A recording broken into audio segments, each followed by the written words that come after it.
Hmm.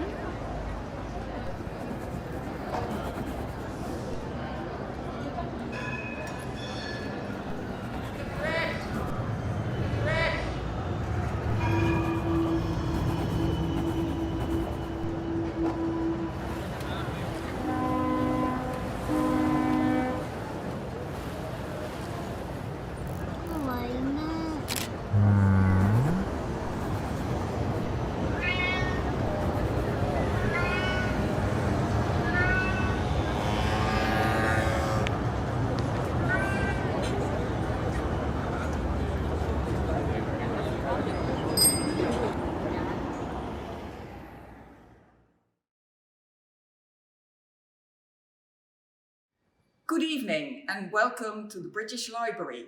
My name is Marieke and I'm curator for the Dutch language collections here at the British Library. And it is my great pleasure to welcome you to this lovely literary event, the Dutch Riveter, with writers that have been translated into English. But it's also true to say that we hold their works in Dutch as well as in English. So I hand over now to Rosie Goldsmith, and I wish you a lovely evening. Over to you, Rosie. Thank you, Marieke and the British Library for hosting us tonight. A Riveter magazine launch without the British Library wouldn't be the same. Now, you can read Maya's feature in the Dutch Riveter because this is what we're here to celebrate, our latest magazine and riveting new writing from the Netherlands. Thank you to all the authors, translators, editors and publishers, to New Dutch Writing and the Dutch Literature Foundation, and to everyone who helped us make this 9th edition of the magazine possible. Most of all, welcome to you, joining us tonight for our literary cabaret with readings, discussion, live drawing and music. Now, peering through my magic screen at all of you out there, I'd say we have a full house. Now, I've done my best to dress up for the evening, my office and myself, as you can see. I hope you have too. And let me just check through my screen. Yes, very nice. Yes, you do look very glamorous, all of you. No hoodies tonight. I'm so pleased. Thank you very, very much. And to get us all in the mood, may I invite you all to join me for a glass of champagne. Now, garçon. Oh, here's my live-in waiter. Hand over to you. My live-in waiter. Oh, yes, we do have champagne. And there we are. My husband, Max, reviewer, journalist, business administrator. And my goodness, yeah, he's managed to do it. He has many years of practice, I hasten to add. Not a very full glass, but I do like a full glass of champagne. Cheers, everyone. And thank you so much. And cheers to you, Max, as well. I hope you're all joining me. Oh, Sam, excellent. Everybody out there's got a glass of something. Cheers, everyone. Now, what would a cabaret be without music? Live from De Kleine Comedie, Amsterdam's oldest theatre, we have the musical star of the evening, VanWyck, for our first musical number, Listen to You Breathe. Take it away, Christine. You're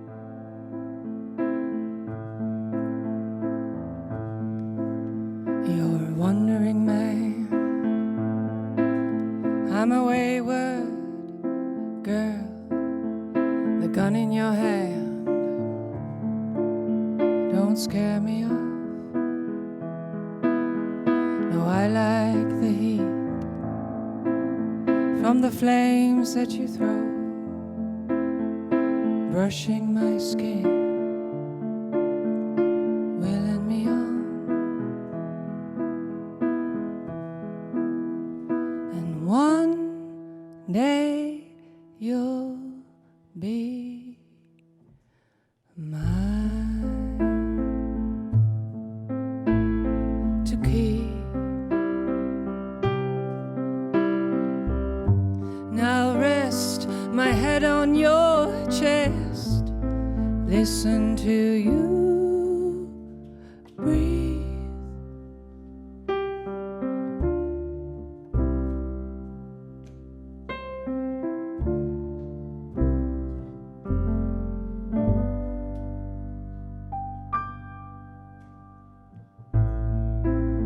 So I pack up my bags and I move down the stairs, across the hall, through the door, across the garden.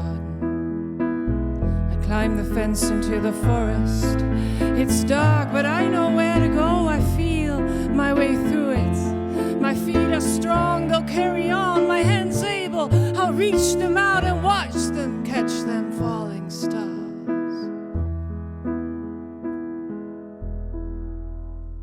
And then you will be mine to keep. Now rest my head on your chest, listen to you breathe.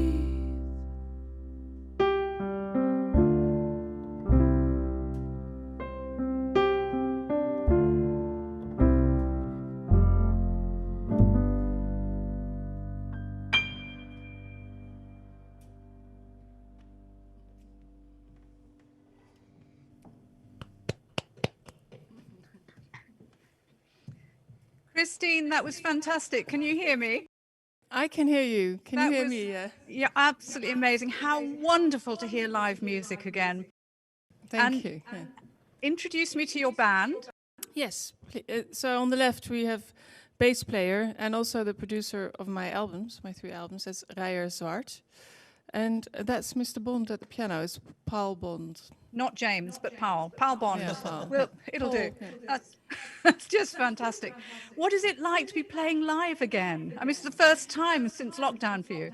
Yeah, well, it's weird because normally we face the other side of the theater, and actually this was the place where we did our last big live show, when just before the second lockdown was announced. So it's really weird to be here again without any audience, but it's lovely to be able to play again here for you. We're here. You can imagine there are hundreds of people out there listening to you. It's just wonderful.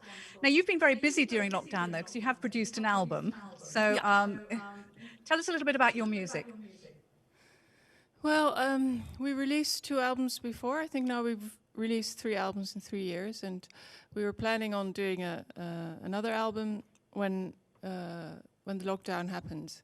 So we shifted course, and we recorded a very intimate, personal album of songs that I wrote during lockdown, and it's called God is in the Detour. So it's sort of my detour album, and I'm very happy with it because it was completely unplanned, and I had no strategy in place, but suddenly everything fell into place. So it's and I'm going to start recording number 4 next month. So that's also Excellent. good. Well, let's hope that for number 4 you can actually be over here, because you were actually planning to come to the UK, and this, in fact, tonight your UK premiere. So that's quite it's an our honour for us. UK premiere. Yeah, Well, virtually. congratulations to you for that. That's just Thank fantastic. you. Well, we look forward so much to hearing you later on as well. We've got quite a few numbers, so thank you so much, VanWyck. That's great. And now you may notice, I don't know whether you can see already, that during the course of the evening we are being watched. Now we have a live, yes, she's very much alive. We have a live artist and illustrator, Henny Beaumont, who is drawing us as we speak. Henny, are you there? Hi. Hi. Now, I first met Henny and was absolutely enthralled by her work at the Hay Literature Festival a few years ago. And she was drawing me and various other authors on stage as we talked. And the big reveal is, Henny, you are actually partly Dutch, aren't you? And I didn't know that. So this is amazing. Yeah, Vanderhorst is my mother's maiden name. So, yes. Fantastic. Well, welcome to the gang. Obviously, you're one of us, or one of them, rather. Now, Henny, what do you look for in a person when you're doing these really fast live drawings? Because you're so fast. I'm really amazed always by how you pick up the essence of people in just a few small strokes. Well, okay. That's just very quickly you there. So, I don't know, red mouth, Rosie? Yes. Oh, really? 9 of your that obvious? glasses. I suppose you just, when I'm drawing quickly, I just look for those very sort of distinct features like glasses, colour. But I mean, in the process of drawing, you're trying to get to know someone's face. So you're just trying to absorb and learn very quickly about the person you're drawing.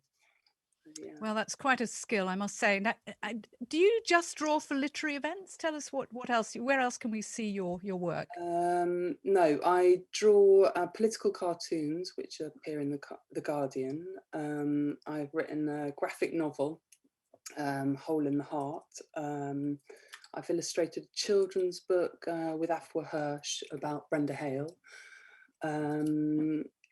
I can't remember what else I've done. Lots of illustration. Yeah, covers magazines for. Oh.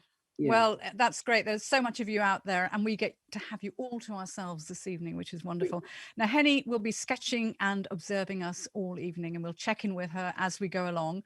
And you can see all these completed artworks from this evening's event on the European Literature Network website, on Henny's website, on Instagram, and on Facebook, on all her pages. She's everywhere.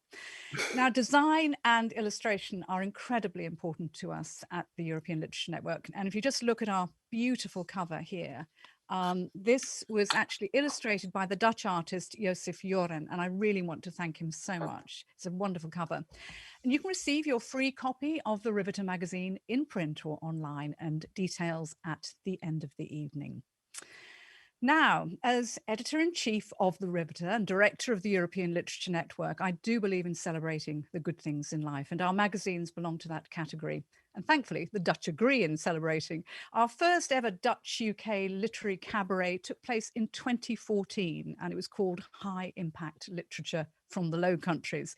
These high impact events are my way of shining the spotlight on writers and translators as they deserve. Now, let me introduce you to my glittering Dutch literary guests tonight. They are all amazingly well dressed tonight. I'm very, very delighted they've taken my cue, all featuring in the Dutch Riveter in order of appearance tonight.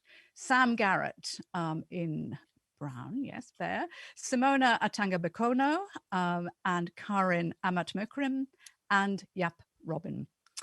We'll meet all four authors in turn and hear them reading and then telling us what's moving and shaking in Dutch literature and translation. And there is quite a lot as it happens. And we start with Dutch translation royalty, Sam Garrett. So, Sam, it's you and me alone together again. Another high impact celebration of Dutch literature and translation. You remember the last one? I certainly do. I certainly do. And we had a wonderful time. And we met, of course, in analog reality then. I know, 3D. It was a great party. It was great fun. It was wonderful. Isn't it great to celebrate literature and translation this way, though? Yes, and it's fun to see you again. Yeah. Now, Sam is a prize-winning and prolific, and I use that word very wisely, translator of Dutch literature. And many of the greats, Herman, Koch, Geert, and they all feature prominently in our magazine as well, including an article by Sam himself about translation called The Loaded Gun. Now, we'll talk about The Loaded Gun and translation a little bit later in our discussion. But Sam, I have no idea how many books you've translated. Do you have any idea? I don't know exactly. The last time that I sort of counted, Rosie, we were talking about 50 plus, but that was a while ago. So we're somewhere here in the range of 50 to 60 works of fiction and nonfiction. Over how many years? The course of about 30 years. Now, what strikes me about your translations is the range and variety of your work. Do you have one or two authors you relate to most, or styles? That I relate to most. I think that I relate to the author that I'm translating at that moment, given that the writing sort of captures my imagination. Then I'm very much involved in a sort of relationship then at that point with the work that I'm translating. Some authors seem to, I believe that translators like writers have a voice, and that's both an advantage and it's a challenge because of course when you're translating, it's not of course about your voice solely, but it's about giving that which you had the great honor to be able to read in another language, giving that to those who can't read it, in Dutch in this case. So I think there are authors who are easier for me to translate probably because their voice somehow resembles my own, or our voices resonate. But having said that, there's not always the books that I find most memorable looking back on. Can you choose now which books you translate? Yes, I can these days. Yeah, that's it. also because as I grow older, I don't really have the ambition to do everything that sort of crosses my path. Now, in 2012, your translation of The Dinner by Herman Koch spent 2 months on the New York Times bestseller list and became the most popular Dutch novel ever translated into English. Now, you've become Herman's translator in English, and Herman, as you know, has taken part in several of our high-impact events. Now, what pressures or pleasures does that bring, being the translator of the author, the successful author? Of a translator like Herman, or someone who is, I don't think I have ever experienced real pressure as far as that goes. Not in translating The Dinner or the books of Herman's that came after that. Not in translating Geert in Europe, particularly. One of my favorite books of all time. Yes, it is lovely. I spent about 14 months translating that at one point. So that was a big book I really lived with for a long time. Now, your most recent translation is Herman Koch's The Ditch, his fourth novel in English, which we review in our magazine. But you are reading tonight from another novel. There's The Ditch, wonderful. Herman's new novel, Finished Days. Now, we're going to hear Sam reading from Sam's translation of Finished Days by Herman Koch. And it's out this year, is it, Sam, in English? Sorry? Is it out this year in English? No. There's still, I think that negotiations are going on even as we speak. There we are. Right. Well, maybe they'll be listening in tonight. Enjoy, everyone. Here's Sam reading from Herman Koch's Finished Days, a special extract for us tonight. But those Indians were no sweethearts either, you know. I find myself looking into the eyes of a pretty middle-aged woman with whom I haven't exchanged a word all evening, because she was way down at the other end of the table. I can't remember who she is either. Someone from the publishing house? Another journalist? Maybe the publisher's wife? That's always the problem with dinners like these. You get introduced way too fast to way too many people. You've already forgotten their name by the time you shake hands. The Aztecs, the Mayans, not exactly your fun-loving, freedom-minded folks, the woman goes on. They offered their own people by the tens of thousands just to appease their gods. Now we go to visit their temples and pyramids, but we forget that they were history's first extermination camps. Meanwhile, someone has ordered coffee and cognac. No, someone has ordered a second round of coffee and cognac. Fresh doping, speech-enhancing doping, but a total drain on the raw materials of talk. Tonight, I'm going to go way over my allotment of words. Tomorrow comes the backlash. Tomorrow, I'll be sullen and incommunicative, unbearable, not least of all for myself. I smile at the woman. I even narrow my eyes a little as I look at her. She's in her 50s, I figure. She's wearing a dark blue sweater, the white collar of her blouse sticking up over the neck. She has her hair up. Now I know who she reminds me of. Anna Karenina. Not the Anna Karenina from some film adaptation, but Anna Karenina as I imagined her when I first read the book. You're absolutely right, I say in English, which is, fortunately, one of those languages without a formal second-person singular. She seems to me more of a vous, but she could always become a tu, maybe even this evening. No, they were no sweethearts. I keep on smiling. I must look like an idiot. When I collapse later on or pass out right here on the spot, will you bring me to my hotel? I ask the woman in my thoughts without taking my eyes off of her. The rest of the group has fallen silent. I hear only the hissing in my ears that has always taken over for the last 15 years, whenever the noise around me diminishes. The back payment damage for years of concerts at Paradiso or the Milky Way, my doctor says. And then suddenly we're outside. It's snowing. The snowflakes fall on the gleaming cobblestones that pave all streets and alleyways here in the center of town. I know where I am, more or less. Not in Finland, but in some comparable Scandinavian or Eastern European country, a northern city, Oslo or Stockholm, Reykjavik or St. Petersburg. I know where my hotel is. 2 streets down to the right, then cut across a square, and there it is. But I look in the other direction. I'm not exactly sure how I... Don't worry, I'll take you there. The woman is standing beside me now. She's wearing a fur coat that reaches down below her knees. A real one. The kind of fur coat that would infuriate vegetarians, but that here, in the country where I find myself, feels so natural. Good thing, I think. Good thing there are still countries where a fur coat can just feel natural and normal as in a 19th century novel. She holds up a pack of cigarettes. I stopped smoking on November 12th, 1996.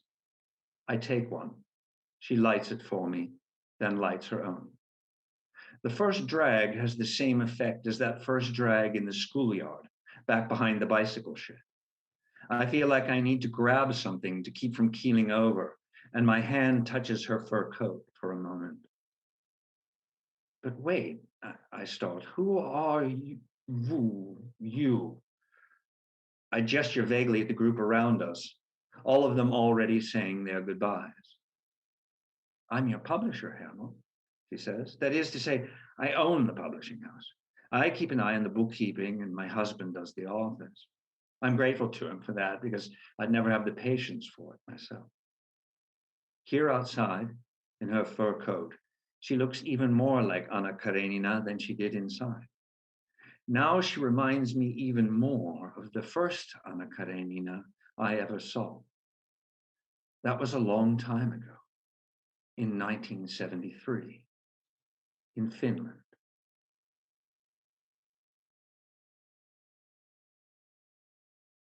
Thank you, Sam Garrett, and thank you to Henny as well for those beautiful, beautiful drawings. And thank you to all the translators involved in the Dutch Riveter for all you do in bringing Dutch literature to a new English-speaking audience. Now, if Sam and I are high impact old guard, then our next author is a new discovery for me and for all of us in English. And what a pleasure it's been to read the poetry of Simone Atangana Bekono, who, like all our writers tonight, features in the Dutch Riveter. Hi, Simone. Hi. Hi. Now, I've been absolutely blown away by your poems. They're like visceral, very painful, exquisite short stories or short letters. How would you describe the content, the subject matter? For people who haven't read them before, and it's always difficult to describe your own writing, I know. Yeah, I think, you using the word visceral I kind of like that word. I think they're pretty energetic poems, which are about all kinds of things, I guess. They're about race, they're about being young and angry, they're about big structures that you can or cannot influence as a person. They're about bodies, they're about all kinds of things. Yeah, I mean, what really jumps out at me are this relationship between body and identity, which, I mean, it sounds a bit like, political description of your work. And I suppose it is political as well, personal political. But the poems that you read from as well, they are very much about the body and about you as a woman and about your feeling about men and about being a Black woman as well. So, and you get it all in there in those very beautiful, succinct poems. So are you writing, in fact, an incredible amount and you're cutting it all back? Or does it come out like that? No, it does not come out like that. I wish. Wouldn't that be great? Yes. Yeah. No, it's specifically these poems, the manuscript of them was really big. I guess this is the same with prose for me. I have a huge amount of material, and I kind of take the best images, the most cutting descriptions, or whatever it is that I end up putting in the poem. And I like poems that kind of work with associations. So from all the material, I kind of try to put together the pieces that associate in a certain way, that have a common theme or a common feeling to them, maybe a common emotion. And that's kind of how I put them together. They're little puzzle pieces, but I never really know how to put them together. So yeah. They come out just fine. There is a line that that struck me, and I was reading your poems again today, and you wrote, "I think of black 1,000 times a day and try to extract that word from me." You said you call yourself angry and young and so on. Do you feel angry? I'm not a very angry person. No, I think, I'm interested in the concept of it, like the emotion of it, because it drives people and it's connected to, I think, it's an emotion that is, of course, connected to something like race or something like being a Black woman. But I kind of, personally, it's something that I'm interested in. It's not something that I feel you should kind of stick to as a person or as a writer, because it's such a destructive emotion. But that's also the interesting thing about it. So I think it's something that I try to explore in the poems, but personally try to, as much as I can, not to hold on to. Well, it's also extremely beautiful and very, very lyrical. Now we have, by the it's so magical. We managed to see Sam change quickly into a sweatshirt or something out of his lovely suit. Now we're going to see you change as well as you do your reading for us. Of course. Now, Simone, you're reading How the First Sparks Became Visible, which has just been published by Emma Press and translated by the amazing David Colmer. So thank you very much, Simone. Thank you. Talk to you later. Thank you, later. Who made the young me sweat in bed with visions from the psychiatric ward? Girls who've grown obsessed with the man and the touch of the man and the touch of the woman that makes them realize they want to be a man. I fear the man and want to eat him up. But I am also scared that he has eaten me up, that I was born in a man's stomach or ribcage or in a toe, and escaping from his body has made me lose mine. I want to eat the man up the way I eat Facebook and installation art, and have for years now eaten up enormous amounts of light shining on my face. I hope to be able to eat the man up to protect my sisters, but I feel what's left of the man gnawing in my insides, searching for a way up through my womb, my navel, my open mouth. Every inch of my body, of my thinking brain, is split into two camps.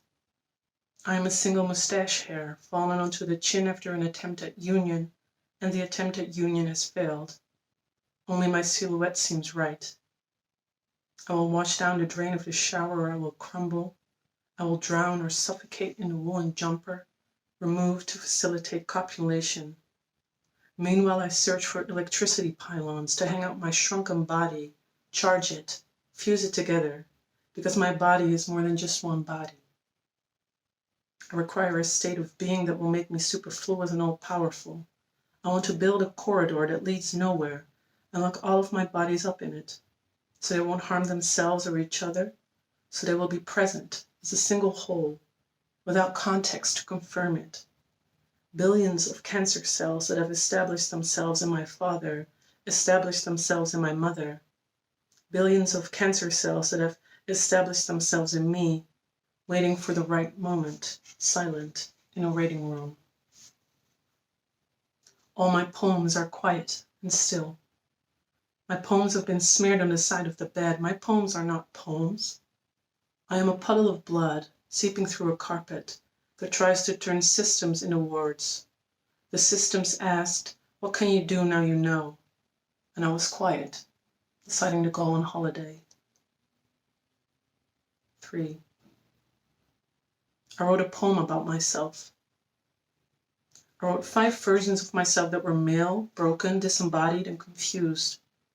I wrote myself into the hell of being an artist and left me there to rot. I wrote beyond myself and came up with a lot of empty words. That the moment of ignition makes or breaks all memories. That context mustn't be added, but has to arise by itself. That I put my father's urn in the fuse box when he slapped my wrist for my dubious breasts and strange way of carrying myself. That I only exist as a projection of the brain of a white Western male. I borrow money from a white Western male. I buy toilet paper for a white Western male. I am the white Western male's thought experiment. I am lying drunk on the floor and he asks me who I am. And I am a version of Kunta Kinte forced into a mold. I feel no bond with my given name. I lie on the floor drunk and see patterns on the ceiling. The boy on the floor next to me is a child I want to acquaint with my darkest thoughts, to destroy him, to educate him. I am an ape-like jazz musician's doll. I am Silvana, Luija, an enormous bum people pay money to stare at. I can present myself in hundreds of forms. I am a cool afterthought, a drum kit. I am a religious fanatic with yellow eyeballs and a hoarse-screamed mouth. I am a court jester. I put on a dress. I put on a flesh-colored dress. And I am 150 pounds of flesh without a name, language, or country of origin. A nail-chewing, collapsing, bleeding, anonymous entity without a concrete goal. All energy and no purpose. I do have a good report. Well done, well brought up. I am a virus that eats itself due to a lack of matter to feed on. I am the most flesh-colored dress you can wear, a daring choice. And oiled on a snow-white beach, standing among those hundreds of versions of myself, I ask, are we already on holiday? I get no reply.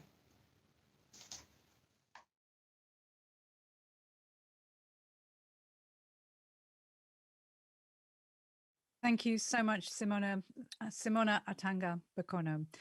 And welcome back now to VanWyck and fellow musicians for their second number, I Wish You Well, which is a live premiere. Tonight is the first time they've played this live anywhere. It's also their most popular streamed song. So back to De Kleine Comedie Theater in Amsterdam.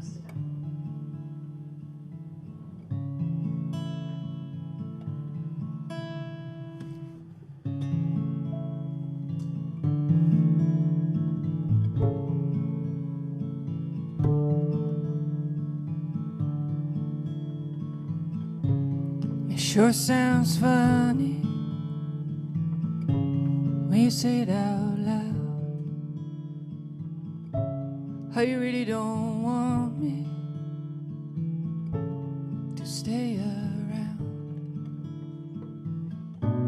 You've made your choices, you're gonna see them through. So there's nothing left for me than to wish you well. I wish you well.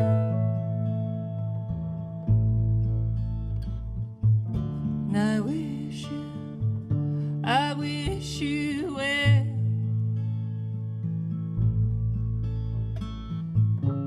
And 1,000 nights we crossed 1,000 seas. And I held you through the hurt, and you held on to me. But you don't want to remember. You say it just ain't true. So there's nothing left for me to do than to wish you well. I wish you well.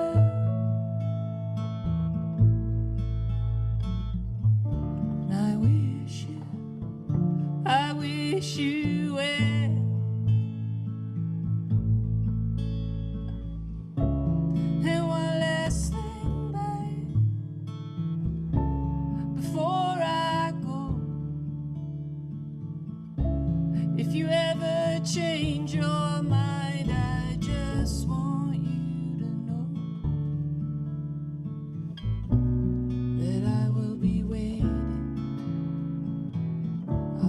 always keep the light on, so you can find your way back home. And I wish you would. I wish you would. And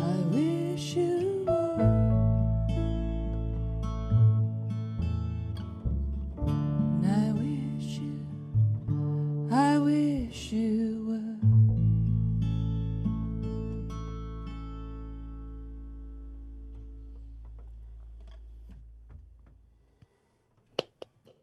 Yeah, and I hope you can hear us clapping.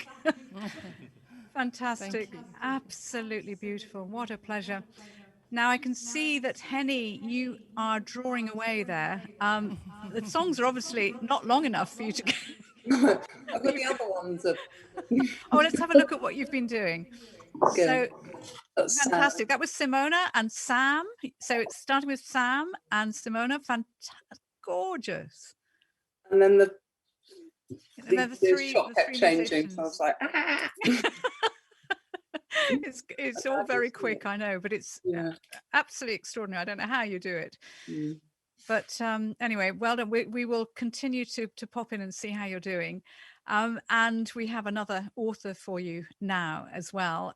Karin Amatmoekrim is the author of 6 novels, a memoir, numerous essays and short stories, and she's been very widely published, very well known in the Netherlands.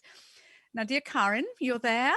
Now, you were born in Suriname and emigrated to the Netherlands. And each time I read about you, there's always this description attached to the description, to your name, that you're a Surinamese-Dutch author with Indonesian, Chinese, African, and Native American ancestry. And that your work, I know it's quite a long description, but every time I read about you, it's there. And I wonder, you know, and it's also about the fact that this enables you, the fact that you have this background enables you to, this multiple identity, if you like, enables you to write about home identity, cosmopolitanism. Do you recognize any of those descriptions about you? You know, the funny thing is that where I'm from in Suriname, almost everybody is mixed in one way or the other. So for us, it's not that special, actually. But as a writer, I do find it interesting because as I reflect on society and seeing how people really, you know, find just hold on to some sort of identity that's connected to their color, to their ethnic background or whatever. When you look at my history and the Surinamese history, we connect actually a whole lot of countries and continents in our culture. So that's interesting for me, I think, as a writer. Does that make sense? And it is interesting though too today when we, you know, talk so much more about multiculturalism and multiple identities and so on, and you can basically talk about all of them, anything. I mean, you can own that, whereas, you know, so many of us are just talking about it without knowing what we're talking about most of the time. Do you get really annoyed with the discussion these days? No, I'm not annoyed. I'm not usually. Are you happy with talking about these issues much more openly? I think it's important because we have what we see now is that our societies are changing in a whole different way than what we're used to. In my generation, for me as a migrant coming from a colonial part of the Netherlands, I look at the Dutch history totally differently than the new generations of people whose parents came from, for instance, Rwanda and moved to Europe, and the children growing up and being born in Europe. They have a whole different connection to the West, and they have a whole other identity. And I think that is not something to be annoyed about. I think it's always very interesting to talk about the way we look at each other and the way we see ourselves being reflected or maybe not being reflected. So it's always an interesting subject, I think. Well, I mean, I do think you're pretty fearless in the way that you approach, multiculturalism or race and identity. And I wonder, is that difficult in the Netherlands, or are they very open to this? Oh, it's so funny that you say that, because I hear that a lot, and it always makes me wonder. I don't feel fearless. I'm afraid of everything. But a lot of people look at me like that. But what I always. Why do you think they do? Why do you think they do? Maybe because I'm not moving from fear or anger or whatever people how they may interpret it, but I always move from curiosity, I think.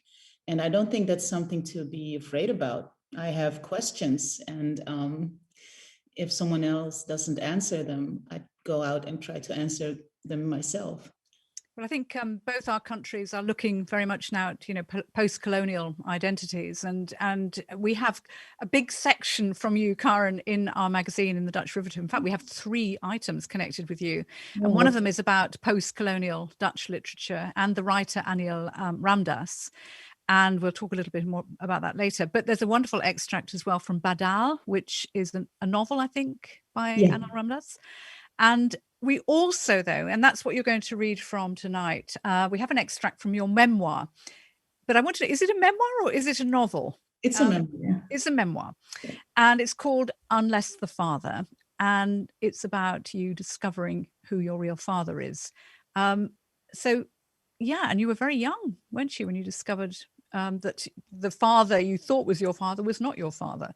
And that's what you tell us about, I think, in this extract. So this is Karin reading Unless the Father, translated by Karin herself. That's how talented she is. And you hear it now. Thank you. It was the day that the police had come to our house and forced my father to leave. My mother and I had cleaned up the mess his drunk visit had left behind, and we went to bed together, me joining her on the large king-sized mattress under the blanket, which was welcoming and heavy on our bodies. She lay on her side, her face towards mine. Her eyes were closed, but I could tell she wasn't asleep because she was gently shaking her legs, a habit that she had when she went to bed, a soft and soothing motion that calmed us, her children, and herself. In a documentary on the Nature Channel, I once saw how an elephant mother softly cradled her child with her trunk. The smooth voiceover told me the mother did so to appease the child, and that the rhythm of the lulling movement she made kept pace with the rhythm of her heartbeat. I thought about that, and about how my mother just lay there silently, and about how she seemed even younger than before. She was only 28 at the time, but to children their parents always seem old, no matter what their actual age. At that moment she opened her eyes and looked straight at me with a gaze I had not seen before. "Your father," she said, and then she stopped. I turned on my back and I waited as she silently searched for the words. I looked at the ceiling, which was divided in two by a straight line of light that came in through a gap in the curtains. I listened to her breathing, soft and steady, and couldn't hear anything out of the ordinary. She kept shaking her legs softly, comfortingly, and nothing indicated that she was nervous about what she was about to tell me. And yet, I felt something was about to happen, something great. "Your father," she said again. "Didn't you ever wonder why you look so different from him?" And I shook my head, without considering the questions. I wanted her to go on with it. I needed her to skip steps, to hear what it was that was keeping us awake in that dark bed under those heavy blankets. And she studied my face, and I waited, impatiently, careful not to say or do anything that could delay the revelation. And then she said, "He's the father of your brother and your sister, but not yours." I held my breath for a short time, then I let it escape through my nose. "Honey," my mother asked. "Yes," I answered, and my voice sounded normal. There was no emotion in it. I had laid my hand flat on my stomach in an attempt to feel if anything had happened, if anything in the depth of me had been changed by my mother's words, and there was nothing. "Yes," I said again, and I turned my head to the side so I could look her in the eye. "Do you want to know who your real father is?" I nodded. She closed her eyes again, started talking, and while she told me the story, her hands moved, her slim brown fingers, which I admired so much, gently touching the blanket, waving through the air, and I wondered what it was she was looking for. Was it something she could hold on to? Or was she conducting her words, the story? Did she charm the elements, molding a whole new father, a father just for me? And she spoke of a famous sportsman, a grandmaster in the arts of Taekwondo, a word I had never heard before. And she spoke of his love for her and of how much she loved him once. And I thought about my stepfather, the sailor, the giant that came and went as he pleased, who laughed because he drank until he drank so much that it made him cry. Big, old, salty sailor tears across a crude, white face that I never recognized as not my own. For the love of a child is loyal, does not ask questions. Drink, laugh, drink, cry, scream, break things, make them fall apart. My mother asked me how I felt. I feel fine, I answered.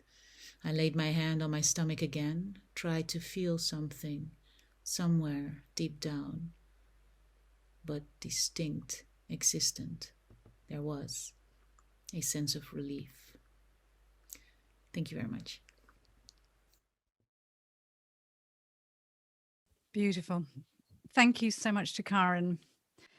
Now, once upon a time in pre-COVID times in a real-life bookshop in London, I hosted an event with a young Dutch author who had just published his first novel in English, You Have Me to Love. Several years later, today, Jaap Robin definitely counts as established. I'm not going to call him old, established in the Netherlands, and that novel is being made into a film. Hi there, Jaap. Hi. Also, Jaap, I'm going to utter the immortal words. You must unmute. Unmute. Yeah. I did it. I didn't want to have to say it this evening, but you're the culprit. Yeah. You said old. I didn't. Is that why you muted? Okay. No, I said not old. Not old. Oh, okay, no. okay. Established. Bold, you said. Bold. Established. Bold. Okay. Now, sadly, we're not meeting in real life, but No. we are celebrating something quite wonderful, which is the publication of your new novel in English, which is called. Have you got the English version with you? Yeah. Yay! Look at us! Woo! There it is. There it is. Hot off the press, more or less, and it's called Summer Brother. And now it's not actually being published until May the 3rd in the UK. So this is a pre-launch launch. Yeah. It's launched in the US and Canada last month, and next month in the UK. Now, I would say I have. It is absolutely brilliant, and I must say, I think I'd recognise a Jaap Robin novel now anywhere. Oh, true. quick. It's so true. No, out of two. I mean, the dialogue, the humour. I think your extraordinary ability to understand young people and their problems, and your very succinct descriptions. I think you managed to capture in a very few words what people are seeing or feeling, and images as well, two very strong images. What draws you back again and again to writing about children, and troubled children particularly, because in this novel it's about disability? Yeah, well, I can't write about adults, I think. In real life, adults are a little boring, actually. They have things to do, they have to pay the taxes, they have to go to work, they have when they don't have work, they then there's the reason why don't they have a job. But children are more open. So when a child has got a holiday, he doesn't has to clean the kitchen, or he doesn't have to travel somewhere. He's just playing in the garden, and time is endless. And that's one part. And the other part is that for a child, experiences are so they're not raw, spoiled. aren't they? Yeah, they are very raw. So it's very pure, and your first experience in most things is so important for the rest of your life. So I think that main things, and it's just how I write. Actually, I can't write differently. You've written I a try lot to. though now. I mean, since our last story, which was about 4 years ago, since we actually met in real life, Yeah. pre-COVID, you've been really busy, children's books and plays, novels. So, I mean, are you just writing about children still? No, not yet. I just published a small book. This one, it's called Biography of a Fly. It's about a fly. And so it's not always children, and I can imagine that I write about an adult once, but yeah, I'm thinking about that. There are always things that inspire in a way. So I wrote a series about the hand workers who helped renovating our house, Polish hand workers, and we didn't share a language, so I try to get in touch with them and try to get to know them and to find out who they are and what kind of lives they live, and so then I write about them. So it's always different where it starts from. You've got you're at home in lockdown like most of us, and you're at home with your family. How has it been for you? Have you actually been able to write quite a lot, or no really? There's always, Daddy, can you look at this? Wow, look what I made. Daddy, I'm an astronaut. And we have a daughter she's 1.5 years, and she's extremely sweet. So once in a while she pops around my door and says, Daddy. Then it's impossible to work then. But I can write, but it's a little difficult to focus. Well, I've heard that from so many writers, so I quite understand. But at least we have some of your titles, and we have this beautiful book in English, Summer Brother, and you're reading an exclusive reading for us tonight. And as I say, the official launch date in the UK is on the 3rd of May. You can buy it though already, and we'll give you details of how you can buy all the books at the end of the evening. But this is an exclusive first reading for us, and Jaap is reading Summer Brother, which is translated by David Doherty. Thank you, Jaap, very much. You're welcome. Ready? Dad looks at me, one hand on the door handle. Brian? I nod, and he throws open the door as briskly as he once pulled milk teeth from my mouth. The closed blinds flap against the open window. Crepe paper birds on strings dangle from the ceiling. Below them lies Lucien. The thick hair on the back of his head is sticking up, uncomfortable as ever. From the waist down, he's lying flat on the blanket, but his face and his upper body are turned away from us. He's grown closer to the sides of his bed since we last saw him. My brother changes in little things, thicker eyebrows, spots along his hairline, bottom lip sticking out like the rim of a holy water basin. His eyes open to 2 slits. A yellow breadcrumb of sleep in one corner. Mom would have wiped it away in a flash. You are Lucien, I say to remind him of himself. It's us again. And I tap my chest, Brian and Dad. I shift along a bit so there's room for the pair of us next to his bed. Even so, Dad hangs back. He licks his lips and coughs without needing to.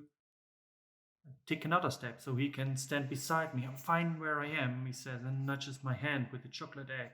For your brother. I have already taken hold of it, but I'd rather he gave it himself. You do it, I whisper and try to give it back. No, you are better at this. His hands disappear into his jacket pockets. Lucien leers at us. I hold the egg up to his face a second, then put it down on his bedside cabinet. Lucien only understands chocolate when he tastes it. It's been a few months, hasn't it? I want to touch him, but I don't know how, so my hands stroke at the railing of the bed. With the magnetic photo board by his head, Lucien is curling at the edges. It's the one where Mom is crushed beside his wheelchair and her leggings have squeezed her tummy into 2 rolls. A ponytail spouts from her head and her hands clutch the same shoulder bag she had for 1,000 years. Above it is a new photo with DJ. Like all their pictures, he's got his arms around her and she's pressing her cheek to his to show us how much he loves her. DJ, Dad always says with his lolly-da voice. Mom always sticks their snapshots in the middle. Peeping out from behind them is a group photo with Lucien, with the other residents, at the entrance to a theme park. Everyone is looking at the camera except my brother.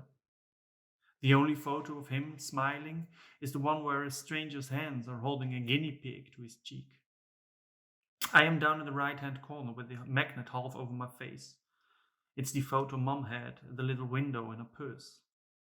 One of my front teeth has just come through and my hair is slicked back and gelled tight. I remember feeling all grown up because it was the day I got my earring put in. I had one of those red tail braids down my back too, but you can't see that on the picture. Look, I say to Lucien. That was me. There's a familiar strangeness in talking to him, mostly because he doesn't say anything back. Grown-ups are better at jacking like this, even if it does sound like they are talking to their dog.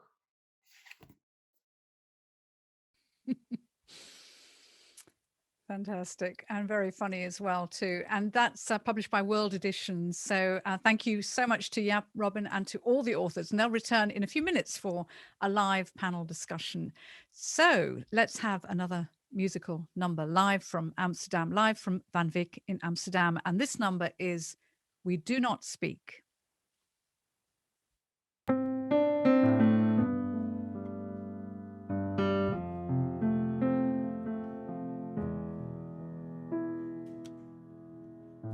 Of what we cannot speak, we do not speak. Of all the wounds that are too deep, we bury them beneath our love, between the promises we keep. We don't do possibilities, we do what works for us. We have no other remedies, they got lost with what we lost. And I do not complain. We've made it through, we're on our feet again. And in the wee hours of a looming day, please tell me that's okay.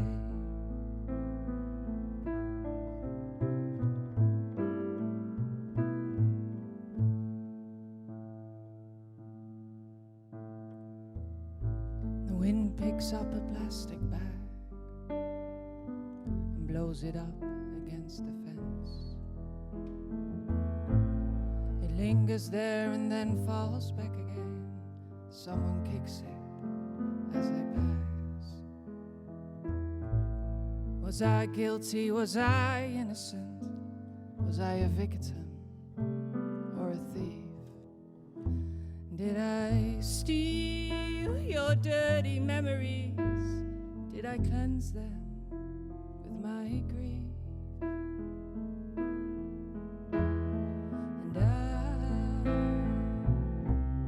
I do not complain.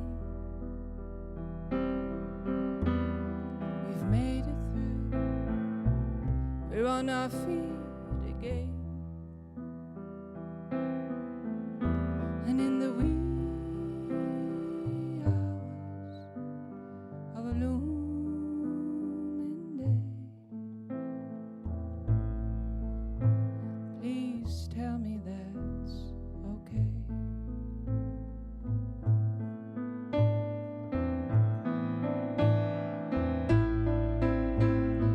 Burn all the bridges behind us and tear up all flesh from the bone. I be brave as a newborn. I have nothing to atone for.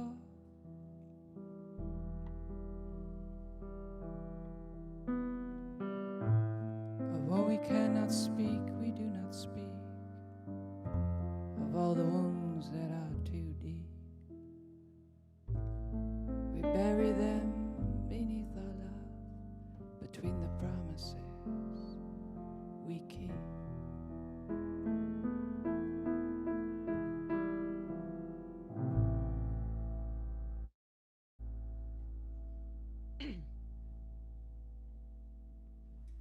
Glorious, absolutely glorious. Thank you so much again, Christine VanWyck, and welcome back to the four authors, to Sam, Simone, Jaap, and Karin. And we'll hear from VanWyck again to bid us farewell and play us out at the end of tonight's show.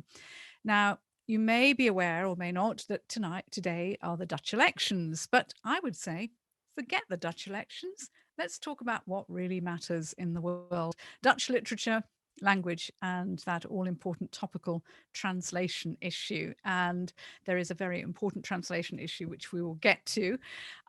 Now, the Dutch Riveter is all about new Dutch writing, contemporary Dutch writing, and an essay that I write in the magazine I entitle A Declaration of Love.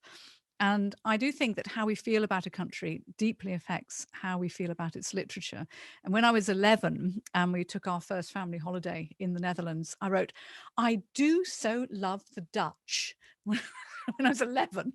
So obviously very pompous even at that age. Now, the Dutch Riveter is a snapshot of Dutch writing in English from writers really at the top of their game. So I'm going to ask all of you this really difficult question, but I have to ask it. I'm legally obliged to ask it. What is going on in Dutch writing? Is it new? When we talk about new Dutch writing, are there new trends? And anyway, so yeah, it's a difficult question. I'm going to ask Sam first, because I always ask Sam first, everything. Yes. There we are. Sam. Put me on the spot. Yeah.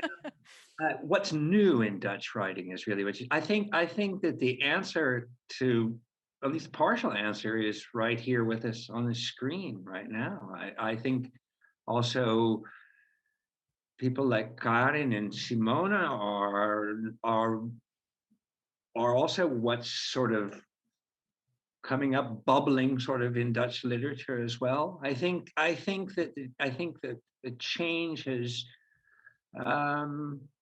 probably been long in coming, but there are a lot of new voices in Dutch literature, really. I think in the last 5 or 10 years, especially. I think for a long time, my initial impression, I think when I came to the Netherlands in the 1980s, and people were always talking about the big three, and it was always sort of looking back to the time of Gerard Reven and Hardy Mulisch and Jan Wolkers, if you included him in that, Willem Frederik Hermans.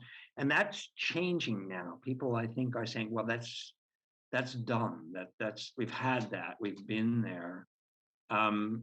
You know, and whether you respect those writers or not, whether you refer to them if they're your reference point or not, I think there's a lot of new things and new voices that are going on, and I think a lot of those new voices are also, you know, people who are either born in the Netherlands but born then with a background, with a migration background, or who have moved here when they were young. You see that happening a lot. Karin, you know, sort of putting you on the spot as well. And if you and Simone would unmute, that would be great, because it'd be lovely to hear from both of you. But when I look at the magazine, I was looking again at all the topics we cover, which are, you know, gender, identity, immigration, and Black Lives Matter. We've talked a little bit about it before, post-colonialism, Holocaust literature, and the Second World War. But from where you sit in the Netherlands, are these a true reflection of developments in Dutch writing, do you think? Or is it just what we're seeing being translated into English? It kind of depends on where you're looking, I think. If you look into the known names and the ones that are gaining the most attention or earning the most prizes, it doesn't really change that much, even though Simone has been nominated for a very important prize. Congratulations on that, by the way. Thank you. Yeah, absolutely. So, but as it goes with literature, it's a very slow field, I think. It changes very slowly. So if you look at the traditional side of Dutch literature, I don't think a lot has changed. But if you look at the different podia that there are in the Netherlands, you see a whole lot of amazing, great talents, very young, very curious about so many different topics, and very intelligent and with completely different voices and different perspectives on the world. So it kind of depends on where you're looking, I think. Simone, a lot of the literature we have, is poetry in the magazine. We have a lot of poetry, more than we've had in any other magazine. And I wonder whether that you feel that really is an incredibly major development in Dutch writing.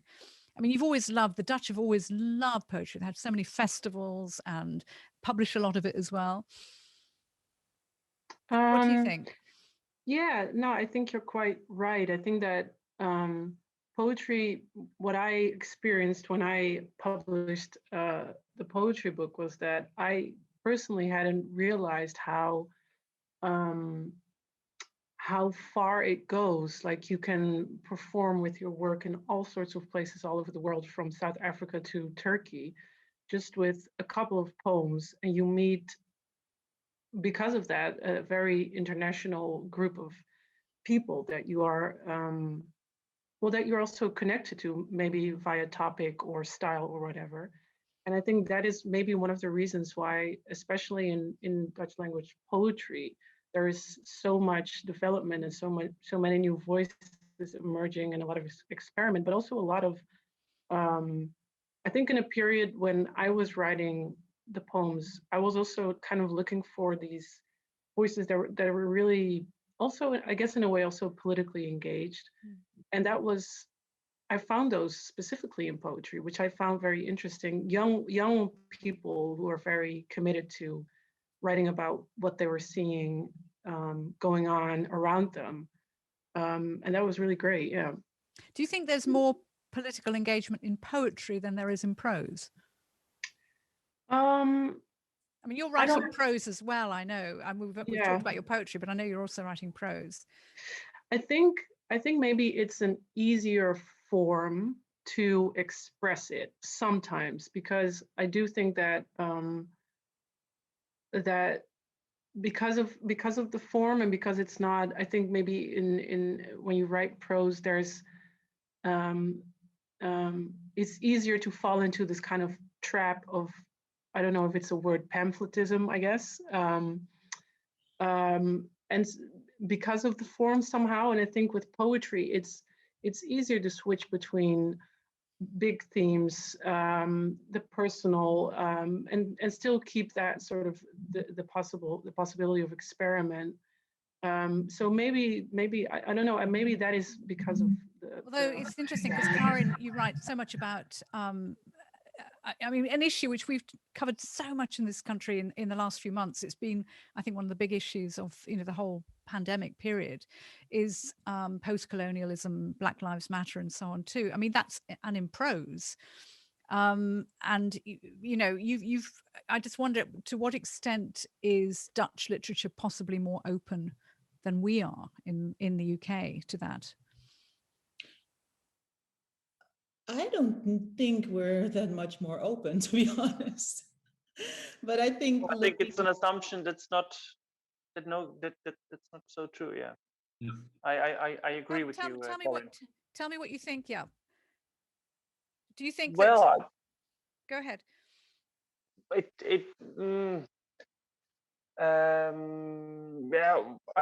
think it's not so open. I think it takes a lot of time to keep things on the roll, or keep it moving, or to change things or to create new spaces. Yeah, it's not that open. But maybe Karin has to say more interesting things about that. I don't think so. But what I do know is that I'm doing a PhD research right now on Anil Ramdas, as Rosie mentioned before. And for that research, I was a visiting fellow in Oxford, in the UK, and I really wanted to have that place because I knew that from an academic point of view, in the UK, there's a larger tradition into post-colonial studies than there is in the Netherlands. So that might be because the British are more open to these types of themes than the Dutch are. They'd like to hear that, I'm sure. Anil Ramdas is Dutch Surinamese, like you, but he's also got a Hindustani background, I think, as well. An absolutely fascinating man, and I'm so grateful to you for bringing our attention to him. And people can read about him in the magazine as well. Yeah, but I want to ask you about another issue. You're probably, in many ways, the most. I don't misunderstand, but I think you're the most literary of all the writers here. What you do is so extraordinarily beautiful literature. And it almost doesn't matter where your books take place, where they're located, because these are just human beings you're looking at. And I wondered, is it important to you that you're a Dutch writer? Is there anything Dutch about what you're doing? Oof. Oh, yeah, what a difficult question. I don't know what it means to be Dutch. I live in Germany. I don't really feel Dutch all day, so I'm not aware of what in my writing is typically Dutch. Maybe the language you write in?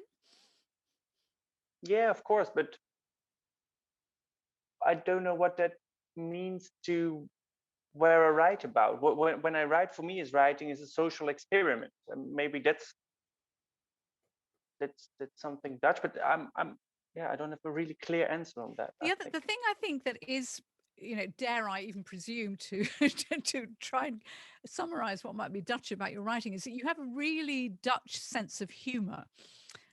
Which is quite a restrained sense of humor, but nevertheless, it is very funny and very witty. You are a very funny writer, even though you write about very difficult topics. I mean, like disability in the latest novel.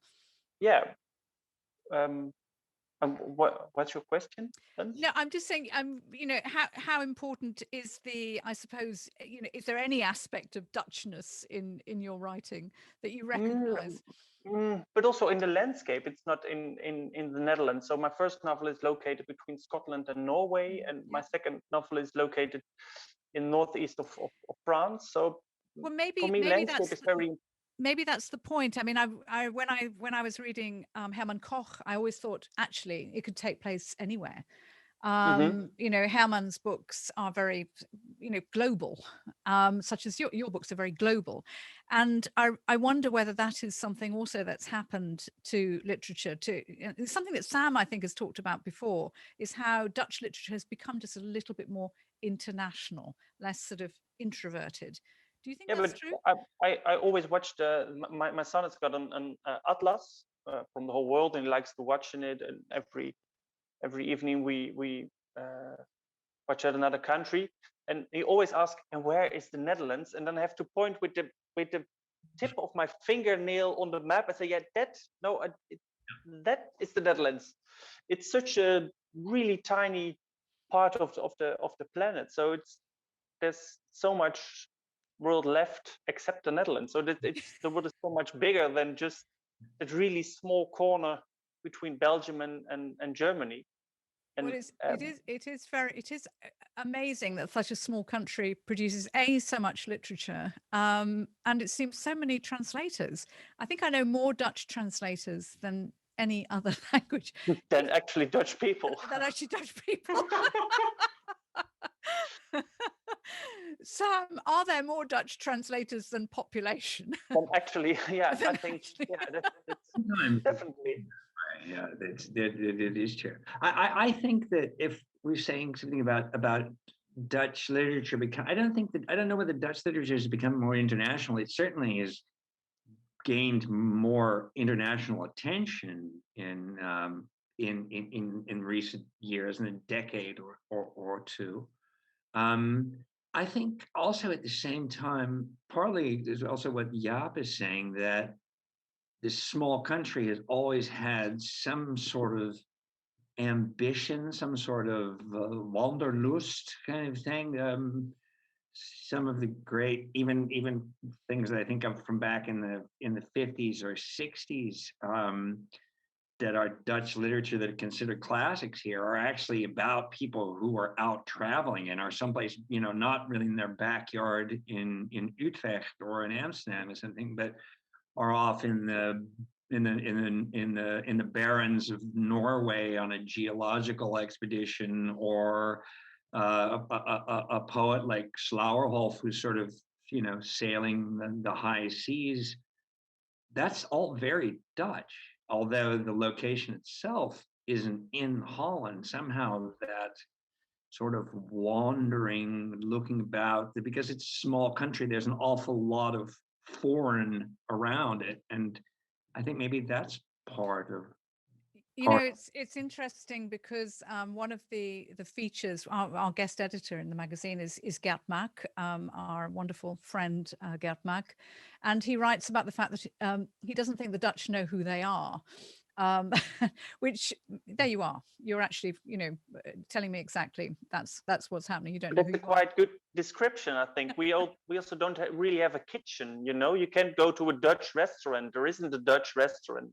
Yeah. You can go to a German restaurant or Italian, but we don't have a kitchen in the Netherlands. So it's. My theory is that the UK, that the British and the Dutch are very similar. We don't have a kitchen. We have Indian food. We have all the other foods from all over the world. Now, I do need to talk to you about translation because something very, very important has happened this month. Now, Marieke Lucas Rijneveld features quite prominently in the Dutch Riveter, and I review their novel, The Discomfort of Evening, which translated by our wonderful friend Michelle Hutchison, and that won the 2020 International Booker Prize. Now, I wonder whether you think that the fact that Marieke won this award really elevated Dutch literature and translation just that little bit more into the limelight. Was that a big deal in the Netherlands? It certainly was here. Any of you? It was definitely. Yeah, of course. Yeah. Yep. Yeah, it was all over the news, and it was a very big thing. And her books are huge bestsellers right now. So she's kind of a literary pop star, I think. Well, she's also made the headlines for another reason as well. This month, as you know, Marieke and the topic of translation appeared on the front page of newspapers around the world. And the news was that Marieke, this acclaimed Dutch novelist and poet, had been invited to translate the young US poet Amanda Gorman, who performed at Joe Biden's inauguration, into Dutch. Now, a storm blew up over the decision to ask Marieke to translate, which was fueled by a Dutch diversity campaigner called Janice Deul. And then it was discussed by translators and all of us around the world. And it's been the discussions are going on now. The question was, why had the Dutch publisher not chosen a translator who was, like Gorman, a spoken word artist, young, female, and unapologetically Black? Now, Rijneveld graciously pulled out, but I'd like to ask all of you too, who should translate Amanda Gorman into Dutch? Simone, were you asked? You're putting me on the spot. I was not asked by the publishing house that eventually chose Marieke Lucas. No. I was asked, but I didn't read the email in time. So the whole of the world could have changed if you just read your emails. Okay. No. I mean, they have to bid on the translation rights and everything, so it would never have happened. But yeah. Karin, how big a deal is this, though? The fact that and do you think that a Black a young Black woman should be translating a young Black woman? I don't think a young Black woman should translate a young Black woman. But what I do find interesting in this discussion specifically is that it actually shows the power of dynamics, I think, in the Dutch literary field. Because that's the most important thing here is that Marieke Lucas is not a translator, nor does she have a real grasp of the English language. So for her to have none of this, no experience, not the talent, and still to be preferred over other people who are much more equipped for the role is very interesting. It kind of says that it doesn't really matter how good, or even if you're good, but if you're white, they will consider you first. And that's problematic, I think. And of course, there's another discussion about being able to translate the experience of being a Black woman. And if a white woman is equipped for that. But I think that's another discussion. But I think that it's really telling that they chose Marieke Lucas over people who are far better equipped than she is. It does open up a new discussion about publishers and how they choose translators as well too.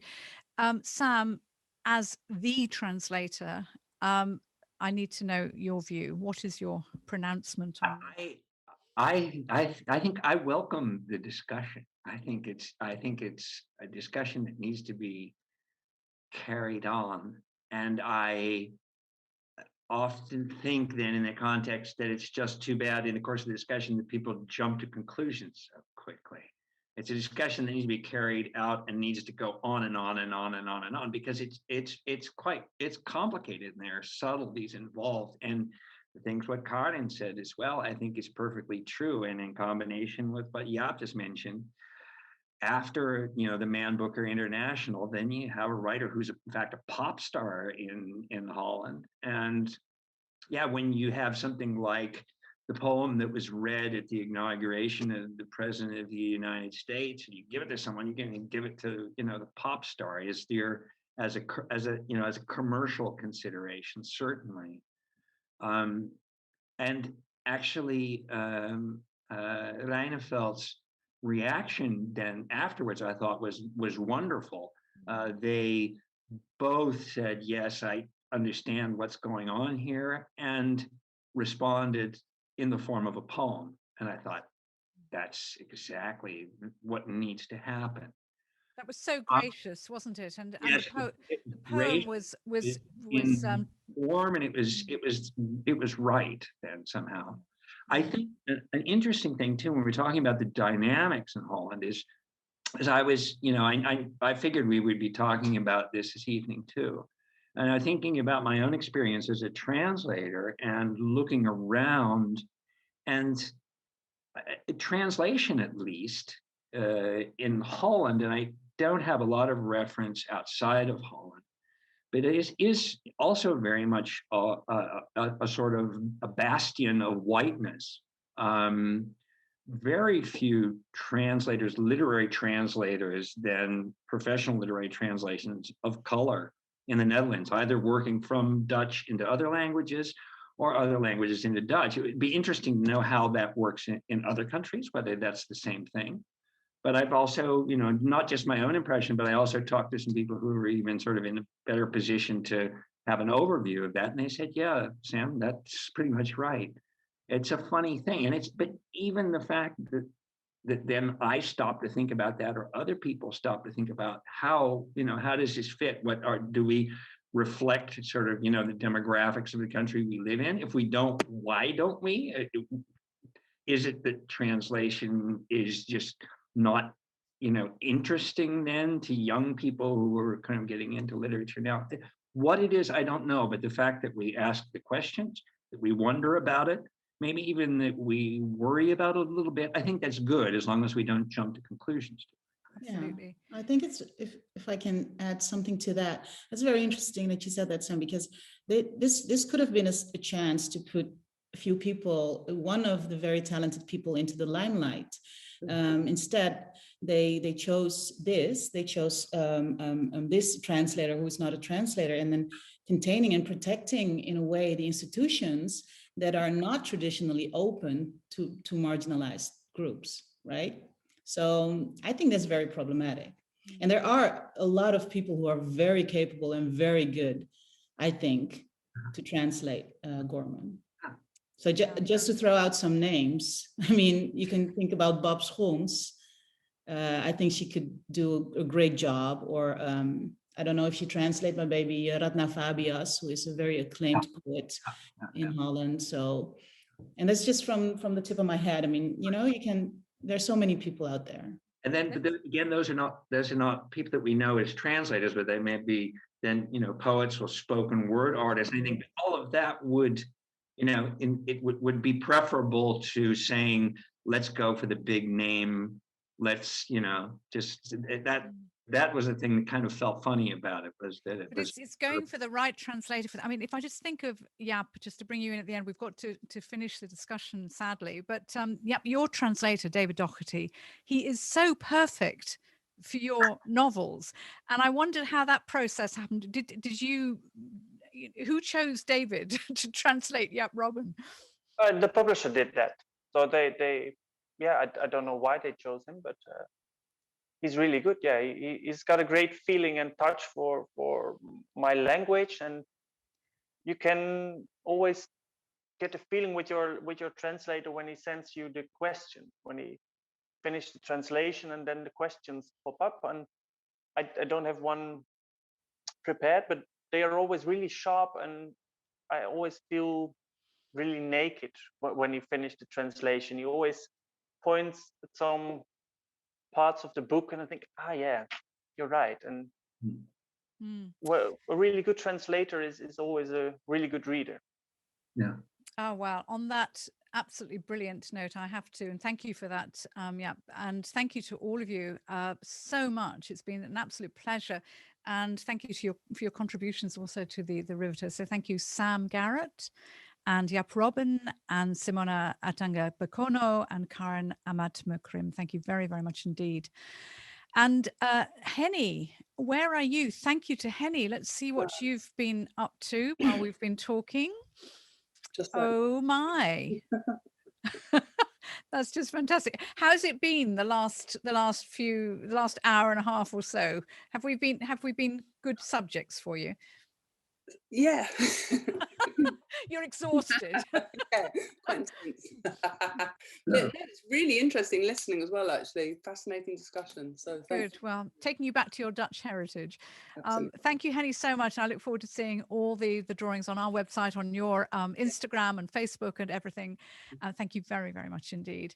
Now, it is thank you time. And thank you so much to the British Library and to Unique Media for their absolutely sterling support. And it's been above and beyond. It's been an incredible experience working with you. This event is available for a further 48 hours on the same viewing link that you have tonight.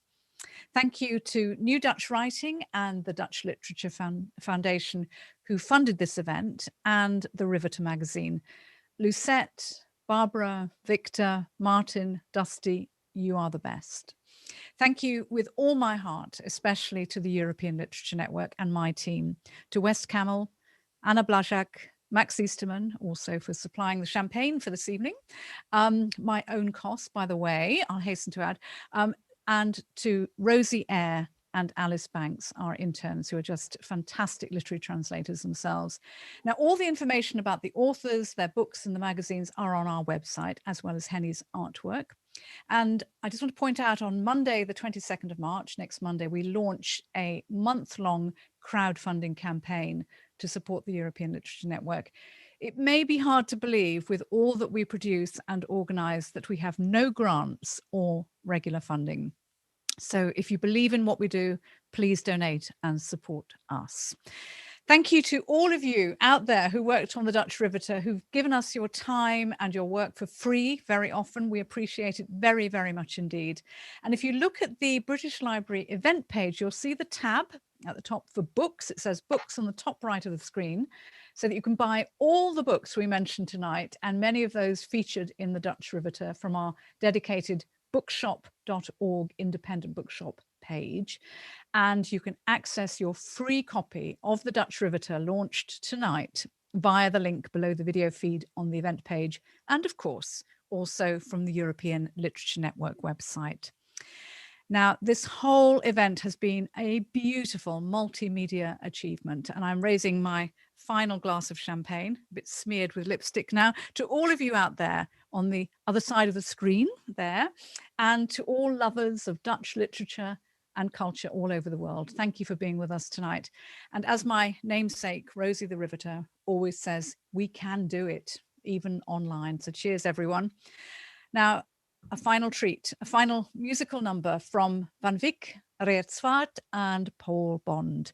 And do visit VanWyck's website, also access from the Dutch Riveter event page. Just click on her photo, where you can find out more about her and her music and how you can purchase and stream it. And you must, it's just such wonderful, wonderful music.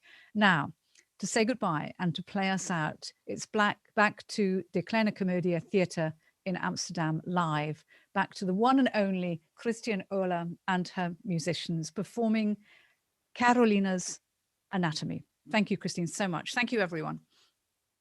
Yeah, thank you. And I would like to thank the team at the Kleine Comedie, because they've been really very helpful and wonderful here. Thank you, guys.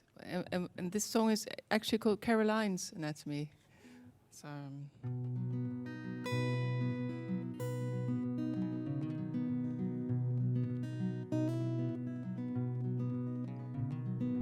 Carolina dances on the roof beneath the starlight as she sways to the beat of the drum machine. Turns her hands out to the sky and lets a weary passerby. She sways to the beat of the drum machine. And have you ever been this close to feeling no remorse and being where you want to be?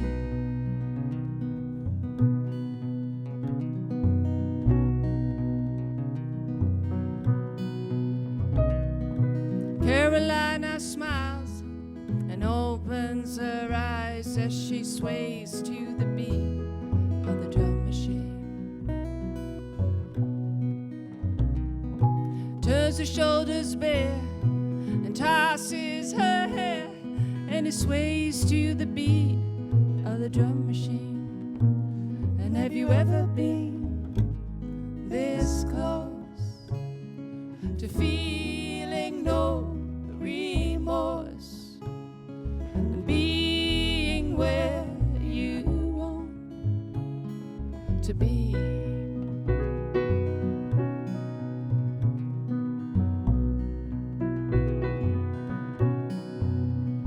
Carolina, Carolina, Carolina, Carolina. Carolina's hips, they do a certain little twist where you can almost get your head around.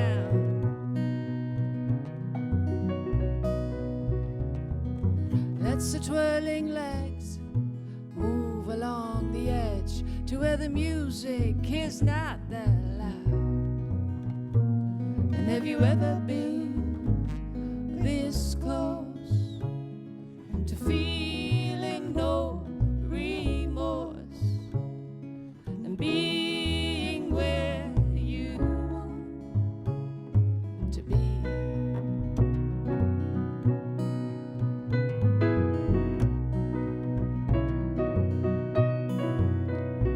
Carolina, Carolina,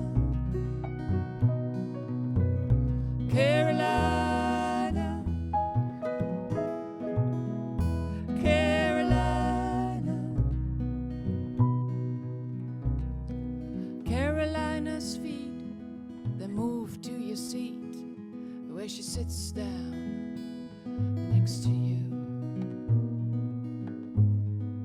takes your hand, lifts it to her lips, and with the softest kiss, she gets you there